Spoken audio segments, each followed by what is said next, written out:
నా శుభాశిస్సులు. సో ఇప్పటికే సార్ అందరూ చెప్పారు మీకు. అయితే ఇంటర్కు దాదాపు నేను కూడా స్టార్టింగ్ నుంచే ఉంటా 15 ఏళ్ళ. ఎక్కువ అంటే పిల్లలకు ఇంట్రెస్ట్ తక్కువ అని నేను సార్లు, ఎందుకంటే స్కూల్లో 1 ఉండాలి, ఇంటికి 1:45 ఉండే, తర్వాత 2:30 క్లాస్ ఇస్తా ఉన్నారు. ఇక్కడికి వచ్చినాక పిల్లలు ఇంట్రెస్ట్గా ఉంటే ఎండ ఏం గుర్తురావు, చెప్పాలనిపిస్తుంది. ఇక్కడికి వచ్చినా కూడా మనం చెప్పేది వినకుండా మాట్లాడుతూ ఉంటే అప్పుడు ఏమనిపిస్తుంది, బాగా ఎండకు పోయి ఊరికే మనం ఏదో బాధపడాలనే ఒకసారి అనిపిస్తుంది అన్నమాట. ఎక్కువగా అబ్బాయిలే గమనించింది. ఎందుకంటే మనం సారు వాళ్ళు కష్టపడి ఇక్కడ ఉండే వాళ్ళందరూ ఫ్రీగా ఏం ఆశించకుండా ఇక్కడికి వచ్చి ఎండ టైంలో వచ్చి చెప్తున్నారంటే మీరు అది అర్థం చేసుకోవాలి, వాళ్ళు ఎందుకు వస్తున్నారు, మన కోసమే కదా అని. సో అది ఒకటి ఫస్ట్ లోపించి మనం అంటే క్రమశిక్షణ ముఖ్యం.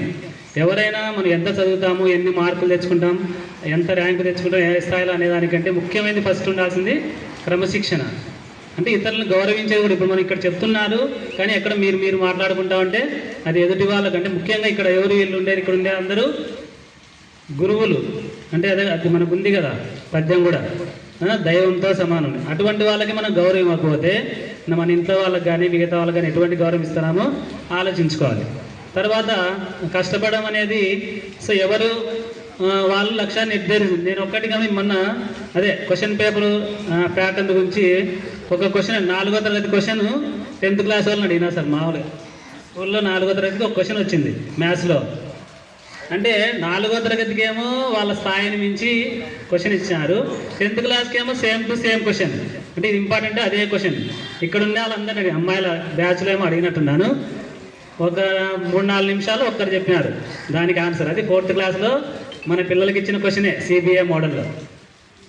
అంటే ప్యాటర్న్ మీకు అందరికీ అర్థం. మ్యాథ్స్లో ఇప్పుడు నేను ఒక స్కూల్లో, నేను టీచ్ చేసే స్కూల్లో కూడా 27 మంది రాసింటే 16 మందికి 100కి 100 మార్కులు వచ్చినాయి. వాళ్ళల్లో ఎక్కాల దాని వాళ్ళు కూడా ఉన్నారు, చెప్పినారు కదా సార్ వాళ్ళు. సో మాకే ఆశ్చర్యం వేసింది అన్నమాట. అంటే ఏమి, సో ఇప్పుడు ఉండే పరిస్థితిని బట్టి సద్వినియోగం చేసుకొని మార్కుల వరకు తెచ్చుకున్నారు. కానీ రేపు ఇంటర్మీడియట్లో చాలామంది ఫెయిల్ కావడం. అంటే మనం అన్నట్లు ఇక్కడేమో 90% పాస్ అయితే అక్కడికి వచ్చేది 50 to 60 మధ్యలోనే పాస్ అవుతున్నారు. సో మన నిజమైన తత్వం అనేది మనం సొంతంగా కష్టపడడం. ఇప్పుడు ఎప్పుడు మనకు తృప్తి అనిపిస్తుంది, మనం కష్టపడి తెచ్చుకున్న మార్కులు అయితే ఎవరితోనైనా కూడా మనం చెప్పుకోవచ్చు, అప్పుడే మనకు తృప్తిని ఇస్తుంది. ఏదైనా కష్టపడి తెచ్చుకుంటే తృప్తిని ఇస్తుంది కదా. ఎవరి దగ్గర మనకు ఫ్రీగా వస్తే దానికి విలువ ఉండదు, తర్వాత మనకి అది తృప్తిని ఇవ్వదు. సో కాబట్టి మనం ఎవరిని సంతోషపెట్టాలా, మన తల్లిదండ్రులను, మనకు చదువు చెప్పిన గురువులను, వాళ్లకు సంతోషాన్ని ఇవ్వాలంటే ఏం చేయాలి, మీరు కష్టపడి మంచి ర్యాంక్ తెచ్చుకుంటే. ఇప్పుడు మేము కూడా ఇక్కడ ఎంత చెప్పినా కాదు, రేపు మంచి ర్యాంక్ తెచ్చుకున్నామనుకో అప్పుడు నిజమైన ఆనందం మేము పొందుతాం అనమాట. ఇప్పుడు చెప్తాం కానీ రేపు మంచి మార్కులు తెచ్చుకొని వాళ్ళని చూసి మేము సంతోషపడతాం. కానీ వాళ్ళకి మా పిల్లలు కాదు, మీరు ఎవరో ఎక్కడి నుంచి వచ్చారో మీరు అందరూ. కానీ రేపు మంచి మార్కులు తెచ్చుకుంటే అప్పుడు మాకు ఆనందం వేరనమాట. సో కాబట్టి అందరికీ ఆల్ ద బెస్ట్, మంచి ర్యాంకులు తెచ్చుకుంటామని కోరుకుంటూ ఆల్ ద బెస్ట్.